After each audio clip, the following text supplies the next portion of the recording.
हल करने जा रहे हैं। आकृति में ए बी सी डी एक समांतर चतुर्भुज है। ए बी सी डी एक समांतर चतुर्भुज है ना। समांतर चतुर्भुज के गुणों के आधार पर निम्न को पूरा करें। इसका गुण के आधार पर जो इसका है उसको पूरा करें। हम लोग समांतर चतुर्भुज बोलते हैं जिसका आमने सामने की भुजा बराबर है। ये भुजा और ये भुजा आपस में बराबर है। ये भुजा आपस में बराबर है। तो ये क्या हुआ? समांतर चतुर्भुज हुआ।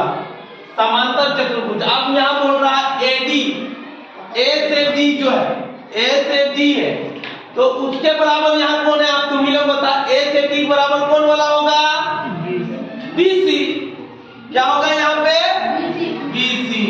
अब बोला है यहाँ ओ से ए, ओ से ए बराबर हम लोग ओ से सी कर सकते हैं कि नहीं? तो यहां लिख देंगे ओ से ए बराबर ओ से सी। ठीक है। उसके बाद बोल रहा है कोण ए बी डी, कोण ए बी डी बराबर क्या होगा? कोण ए बी डी बराबर कोण बी डी सी कर सकते हैं कि नहीं? तो यहां लिख देंगे कोण डी डी सी, कोण लिख देना है कोण बी डी सी। अब यहां पूछ रहा है कोण डी ए बी, कोण डी ए बी प्लस ये कोण प्लस कोण ए बी सी, ये दोनों कोण मिला के होता है 180 डिग्री। कितना होता है? 180 डिग्री। तो इस तरह से हम लोग इसका गुण समझ गए। एडी बराबर बीसी होता है। अगर पूछ देता डीसी बराबर तो ए भी लिखते है कि नहीं? अगर पूछ देता डीओ बराबर तो लिखते बीओ, लिखते ना। अगर पूछ देता एओ बराबर तो लिख देते ओसी। तो इस तरह से हमारा पहला वाला क्वेश्चन ओ ए बराबर ओसी हम लिखे हैं। ओ ए बराबर ओसी बराबर होता है। अगर तुम्हारा आंसर में अगर इस तरह का दिया हो AC बटा 2, AC बटा 2 यानी ये पूरे का आधा, ये पूरे का आधा। इसको इस तरह से भी लिख सकता है, घबराने की जरूरत नहीं है। इतना बटे 1 बटा 2 इस तरह से भी लिख सकता है, या ऐसे भी लिख सकते हो, या तो फिर आपने जो मौसी लिखा है ये बिल्कुल तीनों सही है, ये बिल्कुल तीनों सही है। इसमें किसी तरह का कंफ्यूजन नहीं होना चाहिए। ठीक है। निम्न समांतर चतुर्भुज में ए बी सी का मान ज्ञात करें। यहाँ ए बी और सी का मान ज्ञात करने बोल रहा है।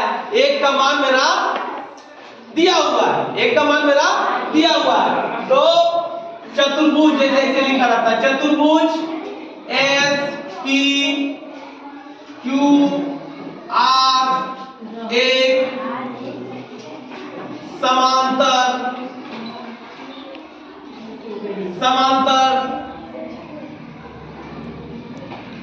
चतुर्भुज, समांतर चतुर्भुज है। ये जो है एस पी क्यू आर एक समांतर चतुर्भुज है। समांतर चतुर्भुज हम बताए हैं कि आपस के दो भुजाएं बराबर होते हैं। इधर वाला भुजा इधर वाला भुजा बराबर है, ये भुजा बराबर है, ये कोण और ये कोण आपस में बराबर है कि नहीं? इधर का कोण जितना है ऊपर का कोण उतना ही होगा, बराबर है। समांतर का मतलब होता है एक दूसरे के कोण बराबर होते हैं। ये कोण जितना होगा वो कोण उतना होगा। अगर ये 110 है तो ये भी 110 होगा। अगर ये ए में जितना कोण निकलेगा उतना सी में भी उतना ही होगा। ठीक है। तो अब मेरा बनाना है, तो सबसे पहले हम लोग कोण ए निकालते हैं। तो यहां लिख दो कोण ए प्लस कोण 110 डिग्री, कोण ए प्लस कोण ये वाला कोण, दोनों को लिए बराबर, दोनों को मिला के जब भी होगा तो 180 डिग्री होगा। कितना होगा? 180 डिग्री। इसको बोलते हैं, क्या बोलते हैं? आसन कोण। कोण क्या बोलते हैं? आसन कोण। ठीक है, अब हम लोग जानते हैं, पढ़े हैं, कोण ए बराबर 180 माइनस, है ना, 110 डिग्री होगा ना। इसलिए कोण ए बराबर 0 यानी 70 डिग्री। कोण ए का मान मेरा कितना निकला? 70 डिग्री। तो कोण मेरा यहाँ ए कितना हो गया? 70 डिग्री। अब कोण बी, कोण बी मेरा कितना होगा, तुम ही लोग बताओ। कोण बी मेरा कितना होगा?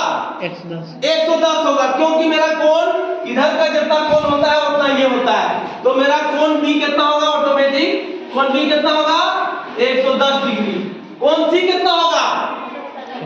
70 डिग्री। Very good. कोण सी 70 डिग्री इसलिए होगा क्योंकि ये कोण जितना निकला वो उधर का भी कोण उतना ही डिग्री मेरा होता है, समांतर चतुर्भुज है। तो मेरा ये जो है कोण ए निकल गया, कोण बी निकल गया, कोण सी निकल गया। इस तरह से मेरा ये सॉल्यूशन हो गया। ठीक है।